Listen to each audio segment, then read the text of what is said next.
What's poppin', people? It's Dante. Today we're going to be looking at my street photography from Baltimore. Now, these are photographs that I made in 2016, around the time where I was taking my street photography more seriously.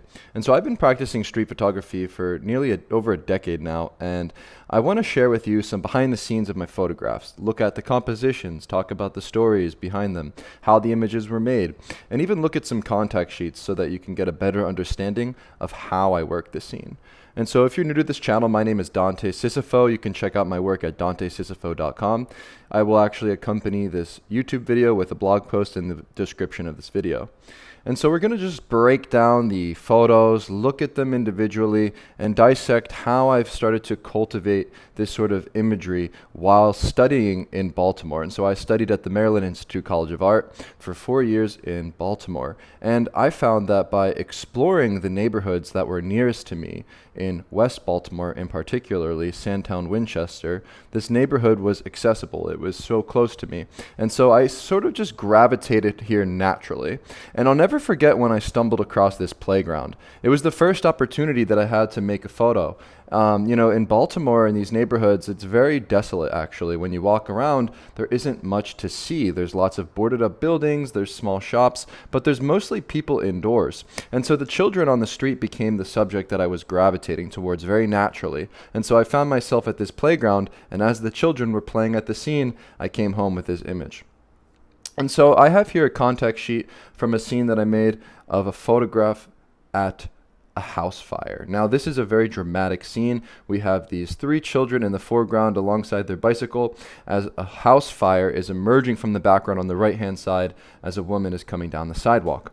And now, actually, at the time, I was photographing with a friend, Brian Carlson. He has a great book out. And actually, what I was initially doing in this moment was just sharing with my friend the streets of Baltimore. He was curious about photographing here, and so we walked around together. And as we were walking around, we stumbled across a lot of great scenes, but this one in particularly was striking. And I found that by embracing Baltimore with a very playful spirit, embracing Baltimore with this sort of fearlessness, this courage, this sort of approach that isn't taking it so seriously, I was able to come home with this more serious imagery where I wasn't treating myself like a serious documentary photographer. You know, you think of Baltimore, you think of West Baltimore, you think of The Wire, you think of crime, you think of violence, you think of a lot of the things that you hear negatively from the news and the headlines. And so what's interesting about my imagery, however, is yes, you'll see some sort of struggle with this kind of photograph, with the fire, but there's a resilience of the youth that I was looking to capture. And this is something that came naturally, once again, because the youth became just the subject that was on the streets and available at the time.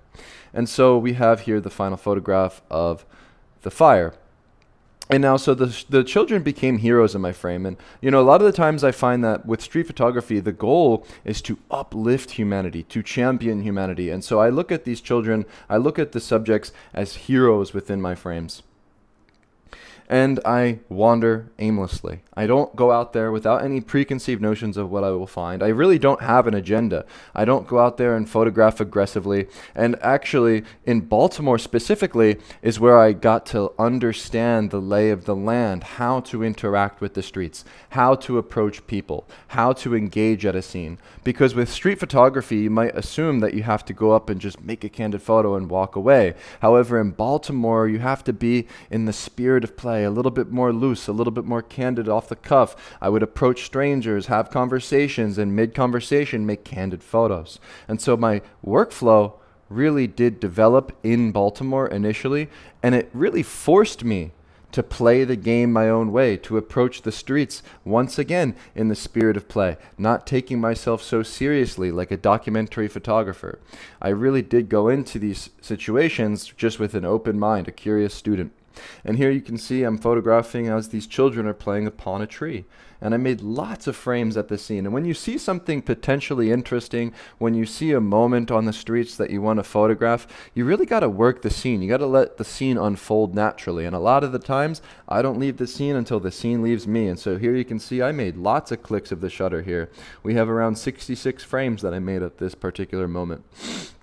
And so as I watched the children play in the tree, I got close, made photos, but then I noticed the way in which the girls legs were drooping at the top right-hand corner of the frame upon the branch. And what ties this frame together is not that we have, this clever kind of like simple composition where, we have, of course, these legs on the right-hand side that are drooping from the top of the frame, which add a little bit more mystery and playfulness.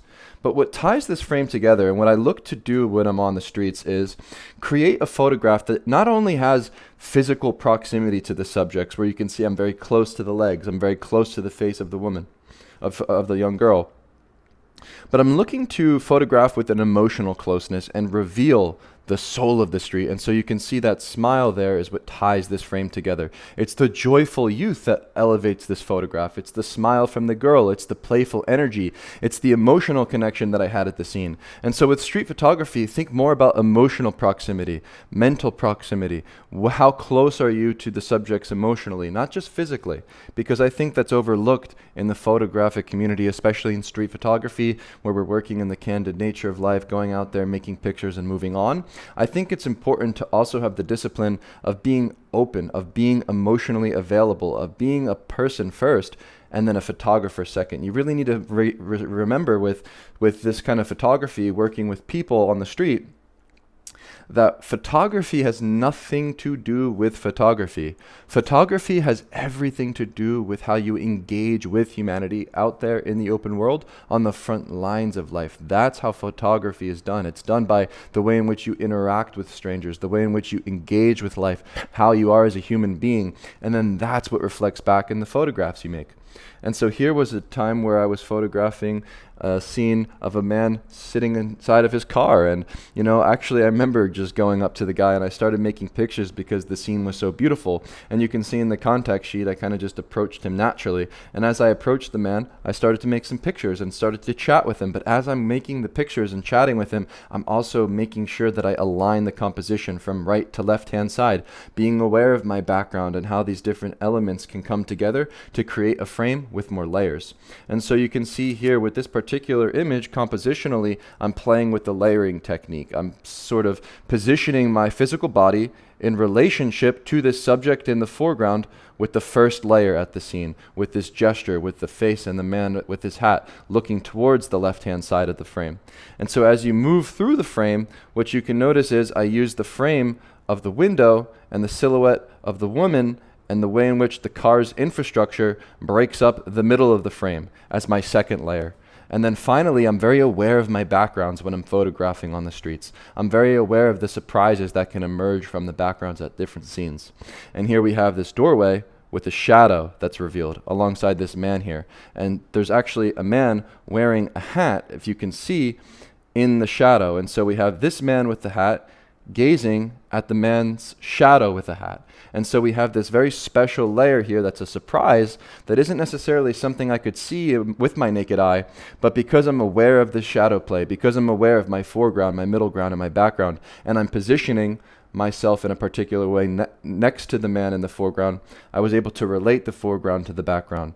And so with photography and composition, it's actually very simple. A photographer is merely responsible for where they position their physical body in relationship to the subject and the background. And of course, clicking the shutter at that decisive moment where things align. And so, but once again, with photography, the compositional techniques, the way in which you approach the street, these things, while they are important, I still believe that who you are as a person and how you engage with life and what you're doing on the street and how you are as a human being generally, that is what reflects back in the photographs you make. What you put in is what you get out. And so think more critically about this notion, because I think that with street photography, it requires different sort of traits despite the technical capabilities, that when you think of a photographer, the ability to create a composition, the ability to operate the camera, all these things. It's very simple actually to make a quote unquote good picture that is technically sound, where it has a strong foreground, middle ground, background. But what's difficult is,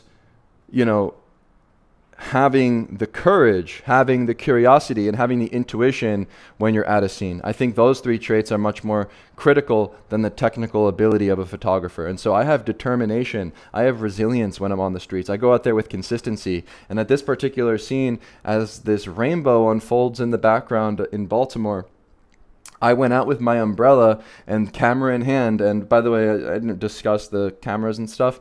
All of these photographs were taken with Ricoh GR2 with program mode, with the autofocus, point and shoot. That's all I made these photos with. Literally just a GR2, point and shoot, auto mode. And so with this particular moment, I woke up in the morning and I saw it was raining, and I said to myself, I'm going to photograph a rainbow. And so I put my umbrella on, I went out and I waited for the rain to stop, I wandered around, and then this particular scene unfolded perfectly for me, where we finally stumbled across that moment, the rainbow. And now this is where you can put your mind to anything. I think that you can pretty much photograph anything of your dreams. You know, if you dream of making a photograph of a rainbow, if you put your mind, body, and soul out there onto the front lines of life and you have the determination, you can actually manifest these photographs in reality. I do believe that. This is something I've done time and time again. I photographed rainbows all throughout the world. And so I approached this man on the corner, of course, plugging him into the foreground in relationship to that rainbow in the background on the right-hand side. And so I'm just using very simple compositional techniques. I mean, I'll break down compositions just to show you exactly how I'm seeing the scene. You know, for me, a lot of the times it's, okay, you put yourself in a position where you have a foreground element, and you can then finally break the frame up. So you position the main hero subject on the left-hand side in relationship to the rainbow on the right-hand side. That's your background element, right? That's the sort of, you could call this the second layer. You know, I'm using these leading lines from the sidewalk, and it's revealing, you know, some special things like this man with the umbrella crossing the street. We have another man here in the center of the frame. And then finally, there's this surprise here on the left-hand side. We can see this woman that's revealing herself in the window there. And what's kind of funny is, I don't know, can you see in the contact sheet? Like, I wonder in the contact sheet if you could see, but I'll never forget, like, at this particular scene, she like noticed me, and she was like smiling and like putting up a peace sign. I was like, can you stop? Like, that was like ruining the photo. And then eventually she stopped because they like noticed me in the window. Yeah, you can see her smiling after the fact. Yeah, there it is. I was just curious, but yeah, again, it's of course you need to have the compositional awareness and the technique down, but then when you pull up to the scene, you need to be laser focused, you need to be determined, you need to have that vision succinct and that ability to respond intuitively and quickly, because with these fleeting moments like a rainbow emerging from the background, you really only have like 30 seconds, 1 minute until that moment goes away. And so it does require you to be very quick and very intuitive. And that's how we broke down this scene here, right? This is a photograph I made of some children playing on the sidewalk in Baltimore. I'll never forget, the mother was with all these children outside, and I approached her, and I just started chatting with her, and I started making pictures, and she told me her children are getting out of hand, they're playing too much, and she wanted to take them inside to bathe, and that's why they're all kind of just like naked here. And I was making pictures outside on the sidewalk by their home as they were playing.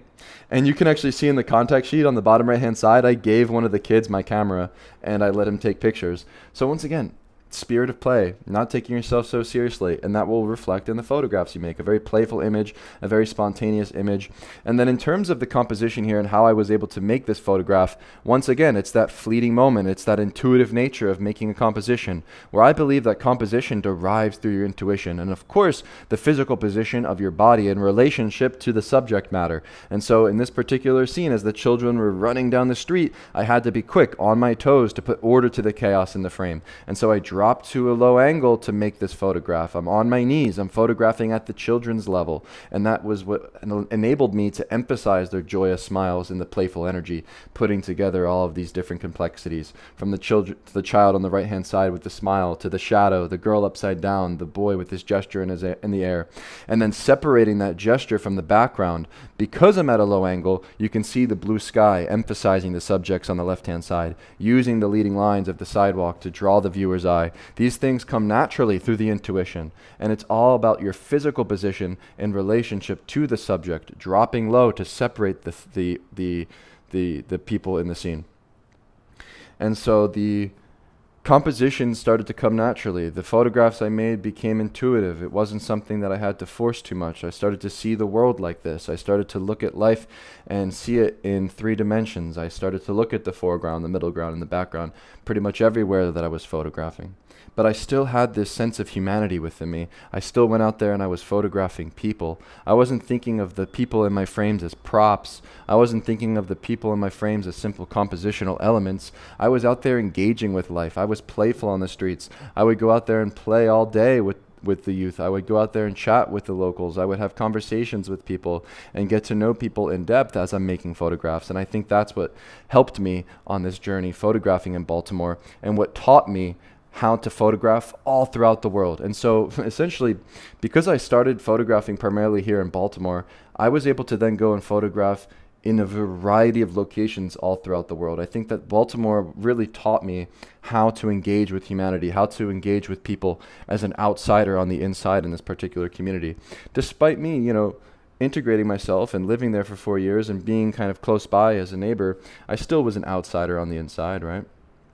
And so here I'm photographing this beautiful shadow, golden hour. A lot of the times that I would go out to photograph, I would typically go out around this time of the day. It was usually after class. It was usually on the weekends. And I would typically go out during the golden hour to emphasize the light and the shadow play. And so this was just a simple moment of me engaging with the shadow play, looking at the shadow and the way it's casted on the wall in relationship to the man and his sister there. And so this photograph came through lots of clicks, through working the scene. You can see I'm at this particular bus stop. And so bus stops became a location that I photographed frequently. And I'll never forget this bus stop here on Pennsylvania Avenue. I would go to this bus stop all of the time. And the reason why is because it was a hub for the community. It was where people came for transportation. It was where people came to hang out, to meet their friends, and then go for a trip on the bus downtown. And so I would come here all of the time, and I spent a lot of time photographing around here because there were so many people. This was the one place in West Baltimore where there was hustle and bustle, where there was energy. And so as the children were waiting to go home after school on the street, I watched as this particular child was playing upon the wall, and he had a lot of fun here. Him and his brother were climbing this wall over and over again, doing this trick with repetition. But what makes this photograph strong is the fact that I related that joyful, playful moment of this child leaping onto the brick wall in relationship to this older gentleman with crutches smoking a cigarette at the decisive moment. And so, of course, the first thing that catches my eye is this boy doing the trick upon the brick wall, and I caught him mid-flight there. However, this moment on the right-hand side of this man smoking a cigarette with his crutches adds more to the frame. It adds another layer to the frame, another human element that really comes together because of the smoke released from his mouth at that particular timing where he is jumping on the wall. And then finally, the cherry on top being the woman in the far left background, and sort of just filling the frame with depth there. And so this is one of those moments. This is one of those photographs that I made. This is probably one of my favorite photos that I made from Baltimore, actually. It really does synthesize a lot of the sort of like spontaneity, the youthful energy, but then in relationship to this man, the sort of juxtaposition of the youth with the elder man with his crutches, the playfulness and the sort of tension between him not being so physically able, but with the decisive moment of the jump and the smoking. Right, a lot of things really aligned here, and I'm really happy with this one. And then the golden hour once again was a time that I would go out and photograph frequently. And you can see that hour here being on display as the long looming shadows are casted upon the background and the skin of these boys is illuminated in that golden light. And I'm simply making a photograph from across the street. With this wide angle 28 millimeter lens, I'm photographing from a little bit further back. I'm not so close up in this scene, but this photograph came together beautifully as the subjects are perfectly separated. We have 2 boys, 2 girls, they're running across the frame. Their gazes are strong. We have simple windows. We have a sign. We have, a little stair set. And, the scenes are very elegant. The scenes and the way in which I photograph are very simplified. I look to simplify a frame. As much as life is complex, I try to put order to that chaos. And so by using this clean backdrop, I'm able to then give the people within my frames clean separation and make the photograph easy to read, but still deep when you look at it.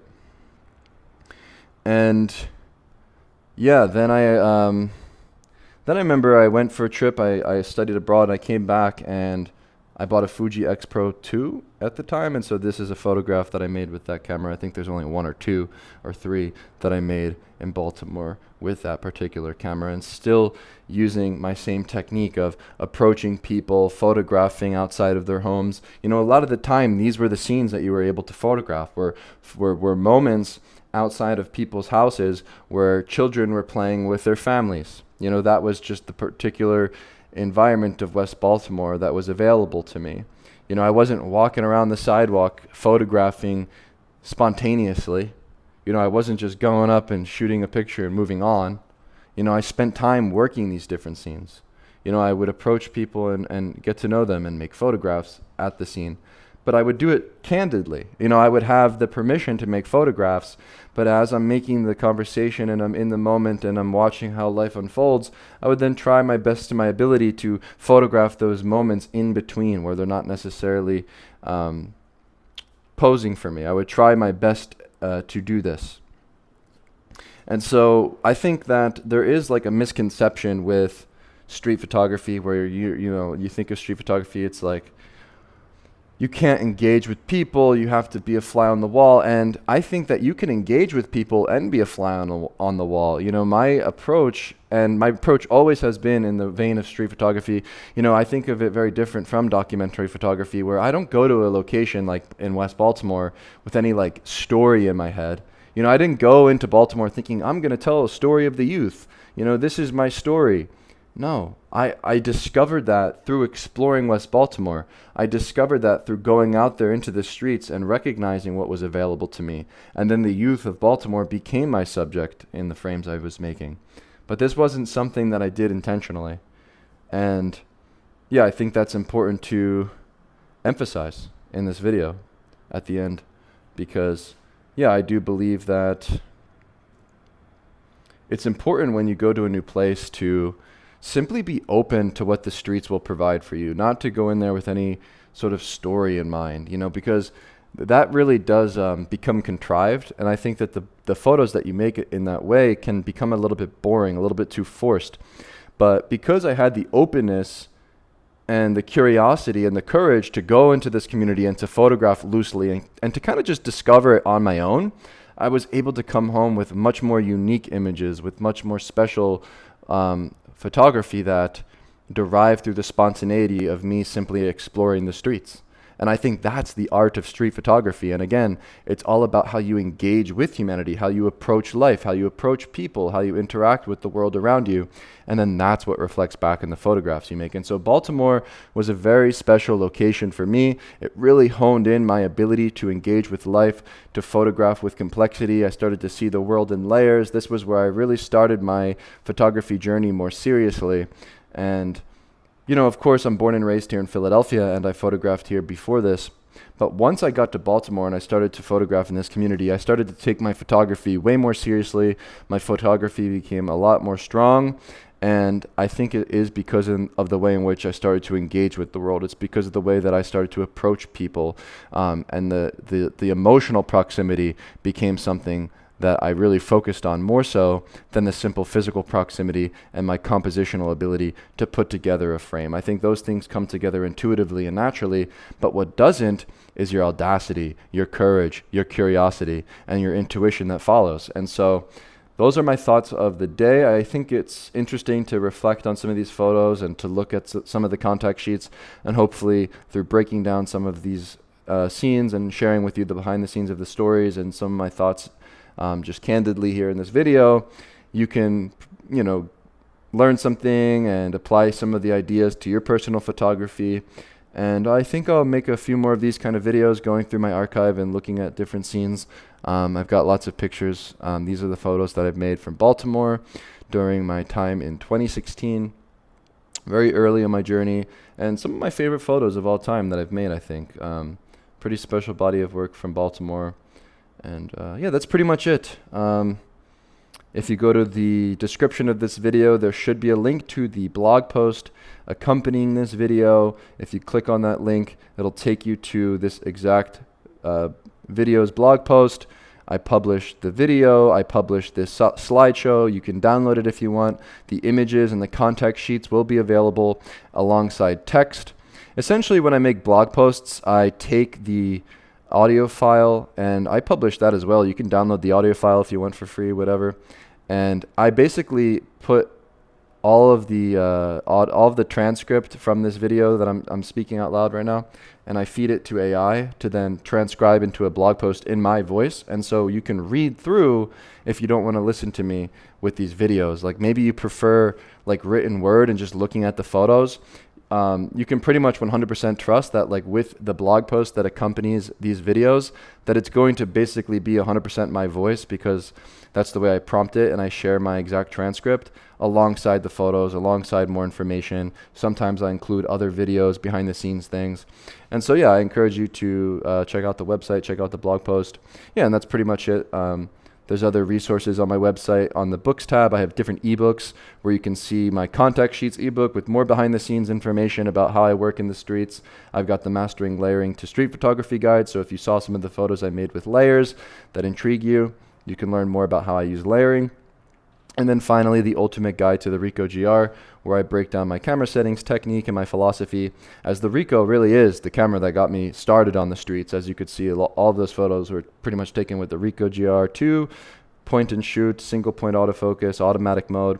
I think that the Ricoh, and just to wrap the video off with some gear talk, because I really hate talking about it too much, is the Ricoh really... it was the perfect camera for working in the streets, where I could put it in my pocket and then approach people candidly, and I didn't have a camera lugging on my neck, and I didn't look like this serious documentary photographer. You know, I think that's the problem with photography, is a lot of photographers take themselves so seriously. Like, let me put on my photography hat, wipe my lens down, put the camera on my neck, and go out there to tell some visual stories. And I'm a visual storyteller, and I'm going to go describe what it's like to be the youth at this time in this particular neighborhood.